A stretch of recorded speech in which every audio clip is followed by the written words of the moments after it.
professional skill is completely connected to the professions you are going to do, but you also have to do certain skills that is called the communication skills. As a part of the communication skill, even though you do it in the ATL, but as a part of the communication skills, in year 12 we do the debate, and year 13 we do the dragon's den, means the student has to prepare their business pitch to sell their business ideas to the dragons who are going to invest. So to complete year 12, to go to year 13, they need to have at least 3 components to cover, and they have to complete one debate.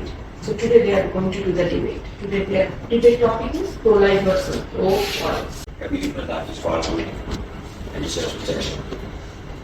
As pro-life advocates, we believe that life begins at conception, that the unborn child has the right to life that must be protected.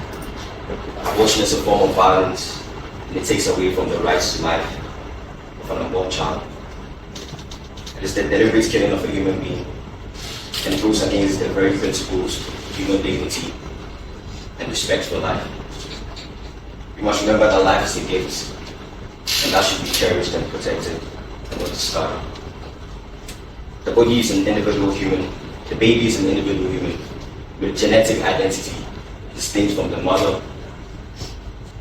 or her body parts. The mother's rights do not include the freedom to kill her own child. Women have asked. You think that pro-choice is pro-murder, therefore killing the fetus. But let us also talk about what happens to a woman when she undergoes a procedure of pregnancy, knowing she wouldn't be able to handle it, just because it is illegal for her to have an option to choose abortion to save herself. Instead of the risk of the fetus dying, let's also add the mother's life now too. So it is not pro-choice being pro-murder, it is pro-choice being pro-safety. It would be much easier to organize protests against abortion if the pro-choice position supported murder only. You said being pro-choice supports the right of one person to murder another. This does not encompass any aspect of what it means to be part of a pro-choice. Being pro-choice typically comes from having a great deal of empathy for people who are undergoing terrible circumstances. On March 2022, nearly half of all pregnancies, totaling 121 million every year, are unintended. And if this is so, we will be arguing that we have the right to kill all of these children. I don't intend to have a child again. As soon as I found out I'm pregnant, let me kill the child, because that's our moral. The pro-life position is grounded in the fundamental belief that every human life is valuable and deserves protection. We must recognize the humanity of the unborn child and work to create a culture of life where all the dignity of human beings are respected and upheld. So I say, pro-choice to pro-murder. Thank you.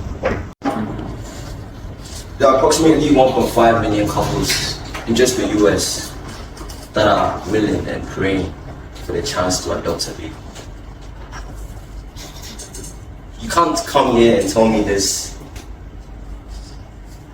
chatter about people not having the right financial stability to be able to cater for a child. We've said it on and on again. Pregnancy is mostly expected in these situations that you seem to talk a lot about. These families, these low-income families that have to seek abortion as a means of protecting the life of a baby. These same families always seem to involve themselves in sexual intercourse, knowing that there's a chance of having a baby. Pro-life is simply saying, why do we want to make ourselves murderers? So now we're glorifying giving people the right to go and kill. Thank you.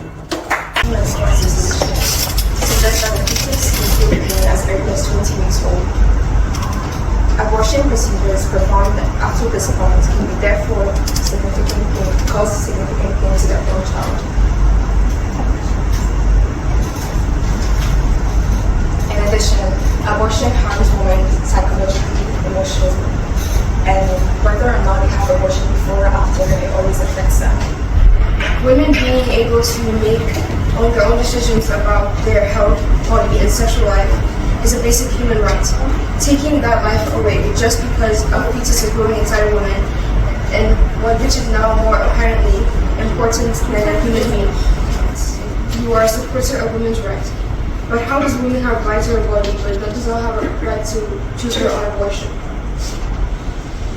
A study was conducted in Tehran about the psychological effects women faced after having an abortion. 43.7% of women suffer from decreased self-esteem after having an abortion. A study was conducted in Tehran about the psychological effects women faced after having an abortion.